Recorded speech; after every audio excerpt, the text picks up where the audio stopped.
El Señor los bendiga, mis hermanos. Quiero invitarles a tener sus Biblias abiertas en el primer libro de Samuel, en el capítulo 17, los versículos 1 al 11.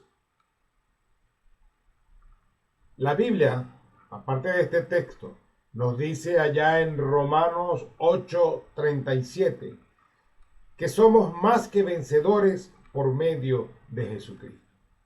Yo quiero hablar hoy acerca de la vida de un vencedor, tomando a David como ejemplo.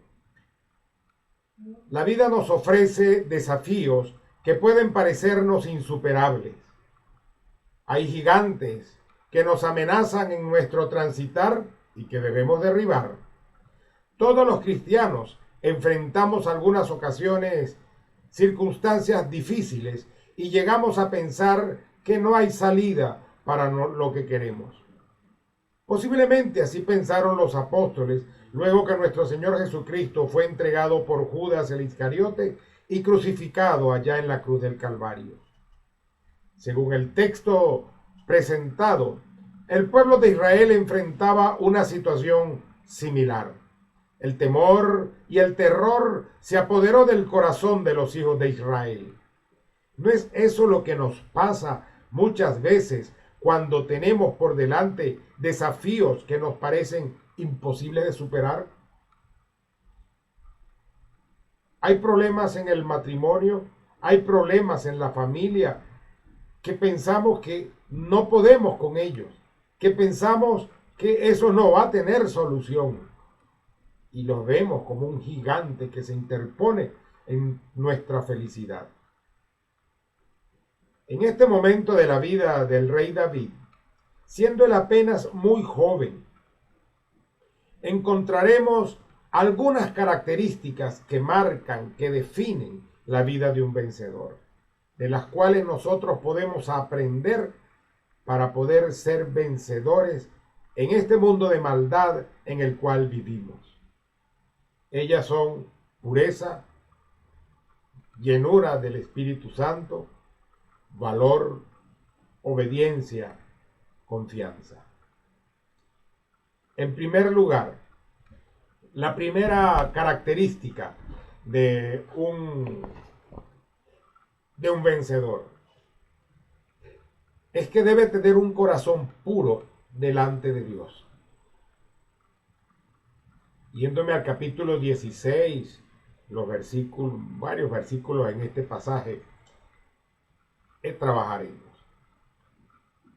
Rostros vemos, corazones no. El hermano mayor de David, cuando David se presenta allá a llevar lo que se le había encomendado, esto está en el capítulo 17, versículos 26 al 28, él le dijo a David: yo conozco la soberbia y la malicia de tu corazón. Ese era el concepto de su hermano mayor. Ahora, eso era lo que él veía o lo que él se imaginó que era. Igual nosotros podemos equivocarnos en nuestros calificativos o en nuestra manera de apreciar a las personas que nos rodean o las que están en nuestro hogar. Pero ¿cuál era la opinión de Dios? En el capítulo 16, versículo 7 y versículo 12 dice: Jehová no mira lo que mira el hombre, pues el hombre mira lo que está delante de sus ojos, pero Jehová mira el corazón. Entonces Jehová dijo: levántate al profeta Samuel y úngelo, porque este es. Luego de haber pasado revista por todos los demás hijos de Isaí, por todos los hermanos de David, y todos ellos fueron desechados, pero este fue escogido porque Jehová no mira lo que mira el hombre, pues el hombre mira lo que está delante de sus ojos, pero Jehová mira el corazón. Así que nosotros podemos equivocarnos en nuestros juicios acerca de las personas. Podemos creer que alguien es muy especial para Dios y no ser así. Podemos creer que alguien no significa mucho para Dios y nos equivocamos. Podemos creer que alguien es un pretencioso, espiritualmente hablando, pero no conocemos su corazón delante de Dios. Podemos pensar que alguien aparenta cuando en realidad lo vive. Podemos pensar que alguien lo vive cuando en realidad lo aparenta. Lo que sí es cierto es que la caída de un cristiano, de un creyente, nace en su corazón. Por eso Dios mira el corazón. Nosotros no podemos ver el corazón. Nuestro propio corazón podemos conocerlo. Y sabemos que es engañoso. Pero todo nace dentro de nosotros. Santiago 1, versículos 14 y 15 dice, sino que cada uno es tentado cuando de su propia concupiscencia es atraído y seducido. Entonces la concupiscencia, después que ha concebido, da a luz el pecado, y el pecado siendo consumado, da a luz la muerte. Los cristianos, si no cuidamos la pureza de nuestro corazón delante de Dios, nuestra propia maldad y nuestro propio pecado, nuestros propios malos deseos, van a ir trabajando en nosotros y nosotros estaremos premeditando nuestra caída. Estaremos fabricando el cómo, el cuándo, la oportunidad y la ocasión. Viviremos vidas hipócritas, vidas de pura apariencia. Estaremos vacíos del Espíritu Santo y no habrá más remedio que la caída. Por eso, acerca tu corazón al corazón de Dios. En Santiago el capítulo 4, los versículos 4 al 8 y el capítulo 5 al versículo 8 dice, someteos pues a Dios, resistid al diablo y huirá de vosotros. Acercaos a Dios y Él se acercará a vosotros. Limpiad las manos y vosotros los de doble ánimo, purificad vuestros corazones. Capítulo 5, versículo 8. Tened también vosotros paciencia y afirmad vuestros corazones, porque la venida del Señor se acerca. La venida del Señor se acerca. En segunda de Pedro 1:9, la Biblia nos dice que tenemos también la palabra profética más segura, a la cual hacéis bien en estar atentos, la Biblia, como a una antorcha que alumbra en lugar oscuro. Lámpara es a mis pies tu palabra y lumbrera mi camino, hasta que el día esclarezca y el lucero de la mañana, Jesucristo, salga en vuestros corazones. La segunda marca de un vencedor es tener una vida llena del Espíritu Santo. Dice el versículo 13 del capítulo 16. Y Samuel tomó el cuerno del aceite y lo ungió a David en medio de sus hermanos. Y desde aquel día en adelante el Espíritu de Jehová vino sobre David. Nosotros no necesitamos hoy una ocasión especial para que el Espíritu de Dios esté con nosotros. Porque desde el día de Pentecostés, cuando cualquiera recibe a Jesucristo como su Señor y su Salvador, entonces Jesucristo, a través del Espíritu Santo, morará en nuestras vidas. Pero ser lleno del Espíritu Santo se convierte en una necesidad urgente de cualquier cristiano. La Biblia nos dice en Efesios 5:18, no os embriaguéis con vino, no, un absoluto, en lo cual hay disolución, desastre. Antes bien, sed llenos del Espíritu.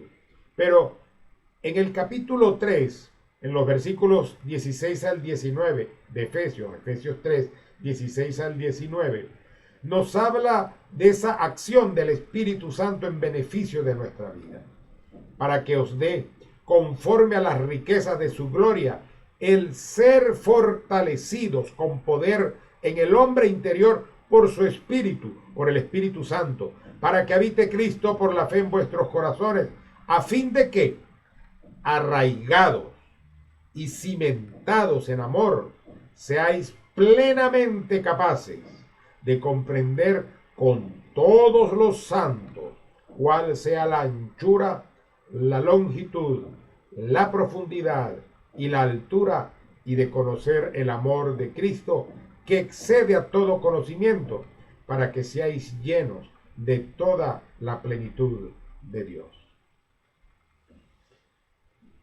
¿Cómo saber si se está lleno del Espíritu de Dios? ¿Cómo saber si en realidad somos llenos del Espíritu Santo? Lo primero que debo aclarar es que esto es una experiencia de fe. Y dice Hebreos 11:1 que es pues la fe, la certeza de lo que se espera y la convicción de lo que no se ve. En otras palabras, hay que creer que se es lleno del Espíritu Santo, pero hay que evidenciarlo en nuestras acciones, en nuestros pensamientos y en nuestro vocabulario y en nuestros sentimientos.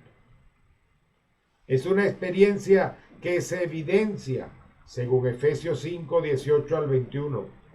Ya leímos el 18 de que no os embriaguéis, que antes bien sed llenos del Espíritu, hablando entre vosotros con salmos, con himnos y cánticos espirituales, cantando y alabando al Señor en vuestros corazones, dando siempre gracias por todo al Dios y Padre en el nombre de nuestro Señor Jesucristo.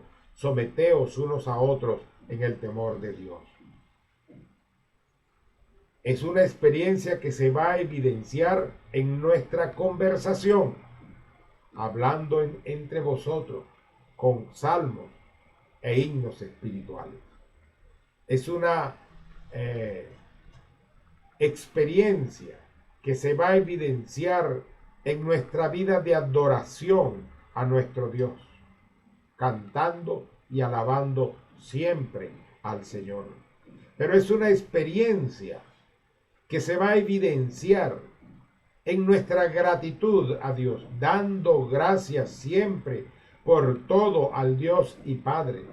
Gracias por todo lo que nos da. Gracias por las experiencias, buenas y malas. En las buenas estamos bien y en las malas Él está con nosotros. No quiere decir que en las buenas no, pero en las malas nos acompaña y nos sostiene. En las nuevas se regocija, en las buenas se regocija, nos acompaña, nos bendice. Y se evidencia en el sometimiento, en la relación matrimonial, en la relación eclesial, en la relación de familia. El sometimiento, cuando se es lleno del Espíritu Santo, se convierte en algo natural. Pero ¿cómo ser lleno del Espíritu de Dios? ¿Cómo ser lleno del Espíritu Santo? Recuerde que es una experiencia de fe. Usted primero quiere ser lleno, tiene sed de Dios, sed, hambre y sed de justicia. Quiere ser lleno, es lo primero. Segundo, usted debe limpiar el vaso, limpie su vida, confiese sus pecados, santifique su vida. Confiese y se aparte, porque solo el que confiesa y se aparta alcanza misericordia. Dedique el vaso, conságrese a Dios, consagre sus pensamientos, consagre sus órganos, consagre su vocabulario, consagre sus sentimientos, consagre sus acciones, consagre su pensamiento a Dios. Beba, entonces, pida ser lleno y crea que lo es. En consecuencia, haga lo que debe hacer conforme a la Escritura, a la palabra de Dios, en sujeción a Dios, en obediencia a su palabra. La tercera marca, valentía. Valentía. Entre el capítulo 16 y el 17 estaremos trabajando. Pero dice el versículo 18 del capítulo 16 de 1 de Samuel.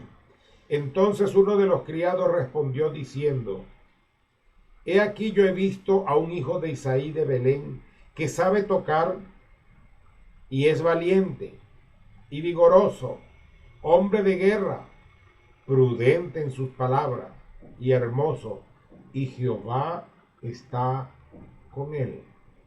Valentía.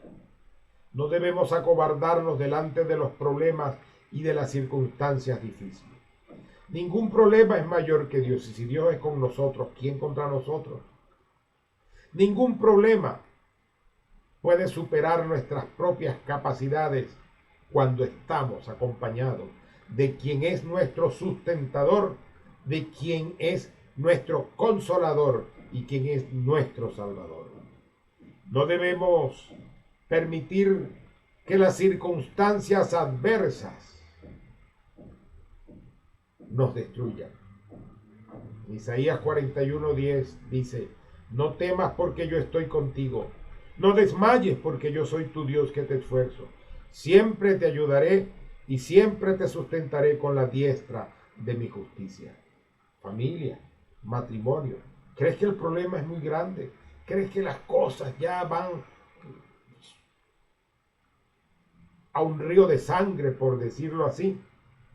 No temas si tú estás lleno del Espíritu. Sé valiente. Recuerda que Dios está contigo si tú eres cristiano. No desmayes, esfuérzate y el propio Dios te dará la fuerza necesaria. Siempre te va a ayudar y siempre te va a sustentar con la diestra poderosa de su justicia. Algo anda mal cuando un creyente se mantiene atemorizado, asustado por cualquier cosa. En nuestro tiempo, en el tiempo real del venezolano, vivimos con temor, vivimos tal vez en un camino depresivo, en un camino de ansiedad, porque las cosas no andan bien. Y yo no voy a hablar de las cosas que andan mal, eso lo sabemos todos. Pero debemos saber eso, que si nuestra vida está marcada por el temor, entonces ¿dónde está la presencia de Dios en nosotros? Lucas 2:10-11. Pero el ángel les dijo: no temáis, porque he aquí os doy nuevas de gran gozo, que será para todo el pueblo, que os ha nacido hoy en la ciudad de David un Salvador, que es Cristo el Señor. Y si tenemos un Salvador que se llama Jesucristo, no debemos tener temor, porque todo lo podemos en Cristo, que nos fortalece. Tenemos la compañía del Señor con nosotros. Entonces, entiende que somos guapos y apoyados. Tenemos que ser valientes. Sí, porque sí. Mateo 28:20 dijo Jesús: y aquí yo estoy con vosotros todos los días hasta el fin del mundo. Dios es quien lucha por nosotros, quien acompaña con nosotros, quien está al frente con nosotros. En Romanos 8:31, ¿qué pues diremos a esto? Si Dios es por nosotros, ¿quién contra nosotros? Entonces, no desmayes que verás el fruto de tu esfuerzo, de tu trabajo, de tu paciencia, de tu perseverancia y de tu lucha ante la adversidad, ante el problema matrimonial, ante el problema familiar, ante las circunstancias que te golpean. Debemos recordar las palabras de Dios a Josué a través de Moisés. En Josué 1:7. Solamente esfuérzate, ve más allá de tus fuerzas, y sé valiente, y sé muy valiente, para cuidar de hacer conforme a toda la ley que mi siervo Moisés te mandó. No te apartes de ella ni a diestra ni a siniestra, para que seas prosperado en todas las cosas que emprendas, incluyendo el hogar, la familia, el trabajo, las inversiones, las amistades, todo. Satanás no quiere que tú seas feliz, no quiere que tú disfrutes lo que Jesucristo te ofrece. Él quiere robarte el gozo de la victoria. Él siembra el temor, el desánimo, la duda, el desaliento y la indiferencia. Pero tú tienes que poner de tu parte, depender de Dios y ser valiente para enfrentar lo que tienes. Juan 10:10. El ladrón, Satanás, no viene sino para hurtar, matar y destruir. Pero le dijo Jesucristo: yo he venido para que tengan vida y para que la tengan en abundancia. La cuarta característica que debe tener un vencedor es la obediencia a Dios. Capítulo 16, versículos 18-23, capítulo 17, versículos 13-20. La obediencia comienza con la sujeción. Y sujetarse es ponerse bajo la autoridad de. Páez y Bolívar habían emprendido de manera independiente sus campañas libertadoras. Pero en Caracas dijeron que Bolívar era el libertador y Páez decidió sujetarse a Bolívar. Yo admiro a Páez, tremendamente admiro a Páez. Bolívar fue un cerebro, pero sin la fuerza de Páez. A lo mejor todavía estuviéramos luchando. Bueno, estamos luchando por la independencia, pero esta vez no sería una independencia de Europa. Estaríamos en una independencia de Europa y no de ahorita, como tenemos que luchar por la independencia de una isla caribeña. Ajustarse, aceptar el deber ser, esto es sujetarse, aunque no sea lo que se quiere hacer. Yo acepto lo que debo hacer, aunque no sea lo que yo quiero hacer. David era obediente a su padre en el cumplimiento de sus deberes cotidianos. En el capítulo 17, 15 al 20, así no lo refleja. Pero cuando él se llega al campo aquel de batalla para enfrentarse a Goliat, él simplemente iba en cumplimiento de lo que su padre le había ordenado, de llevar provisiones y algunas cosas a sus hermanos que estaban en el ejército. En la sujeción voluntaria debe haber humildad. Veamos esos versículos. David fue un empleado de la casa de Saúl, capítulo 16, del 18 al 23, que obviamente no lo voy a leer. Pero David fue un empleado de la casa de Saúl que humildemente tocaba el arpa para aliviar los tormentos mentales del rey o espirituales del rey. Pero antes había sido un humilde pastor de ovejas. Luego fue ascendido a paje de armas y después fue capitán. Esta obediencia o esta obediencia requiere la disposición a obedecer.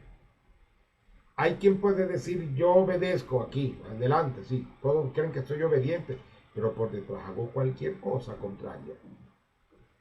Llevamos años escuchando de personas que dicen que obedecen las leyes, que obedecen la Constitución, pero todo lo que hacen es lo contrario. Entonces, obedecer no es un aparato, una cortina que nosotros colocamos. Debe existir la disposición a obedecer en nosotros.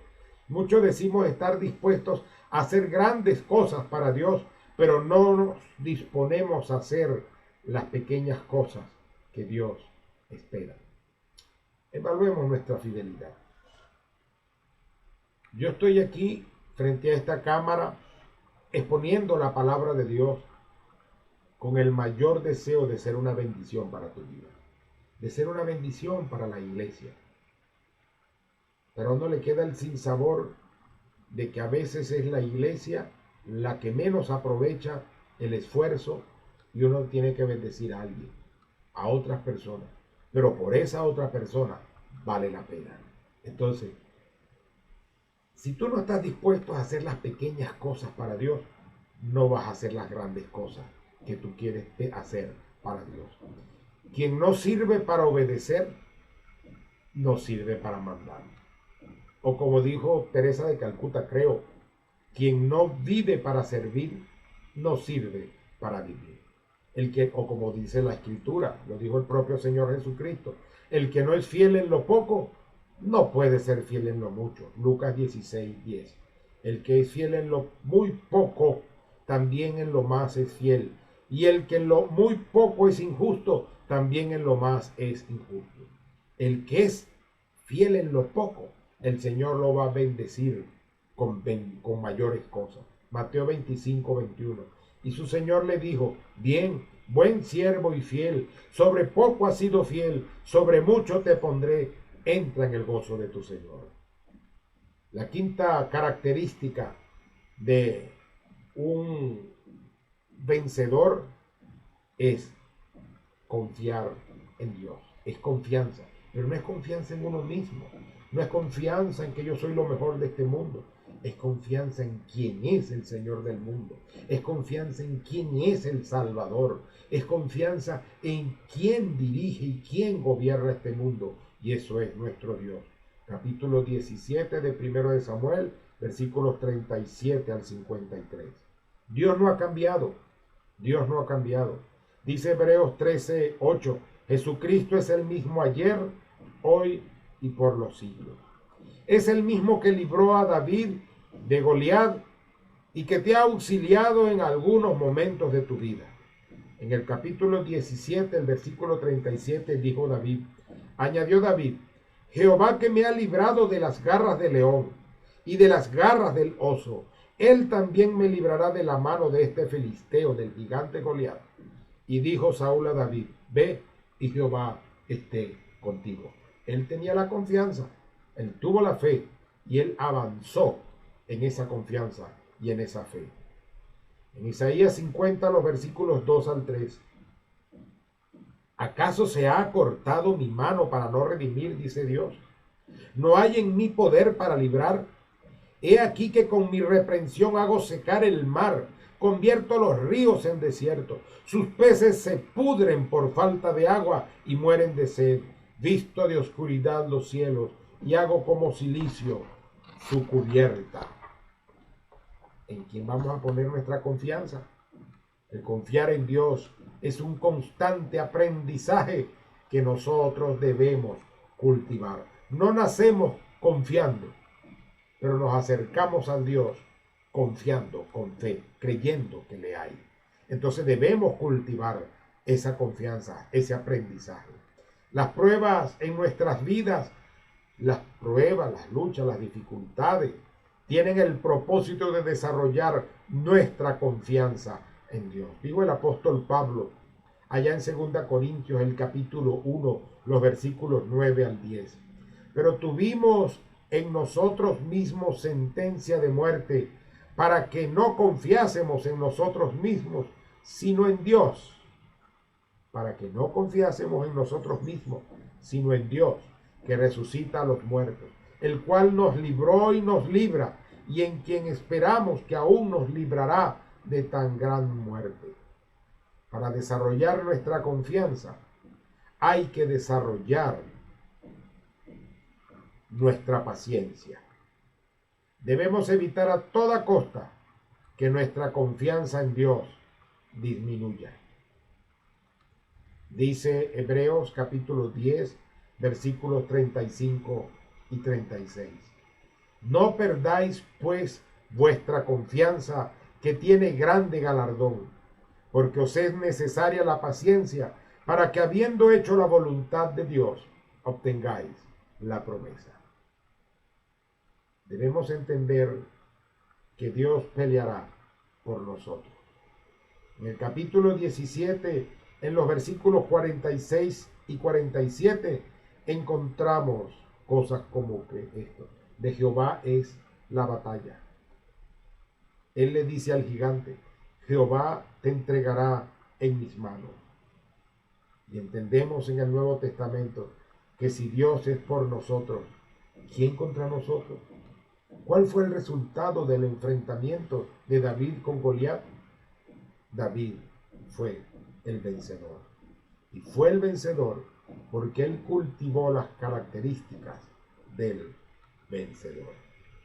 Para concluir, Dios nos ha llamado a ser victoriosos, no a vivir en el fracaso y la derrota, sino a ser más que vencedores, porque somos más que vencedores por medio de Jesucristo. Si cultivamos y desarrollamos las virtudes o marcas de un vencedor, como son la pureza de corazón, como es el tener una vida llena del Espíritu Santo, como es tener valentía en el Señor y ser obediente en humildad, tener confianza en el Señor, podremos ser vencedores en el mundo de hoy. Y el mundo de hoy requiere de cristianos que muestren que son vencedores, para que ellos puedan decir, yo quiero tener a Jesucristo en mi vida. Estas características del vencedor te caracterizan a ti, marcan tu vida, están presentes en tu vida. Todas las características de un vencedor están enmarcadas en Dios. Están enmarcadas en Dios. Pureza de corazón, ¿para quién? Para con Dios. Vida llena del Espíritu Santo, que es una persona de la divinidad. Valentía, ¿en quién? En el Señor. Obediencia, ¿a quién? A Dios. En humildad y confianza en el Señor. ¿Confiar en quién? En Dios. Entonces, David venció los obstáculos que se le presentaron. Y nosotros, con la ayuda del Espíritu Santo, podemos ser vencedores hoy. Qué triste es pensar que puedo ser vencedor y no serlo.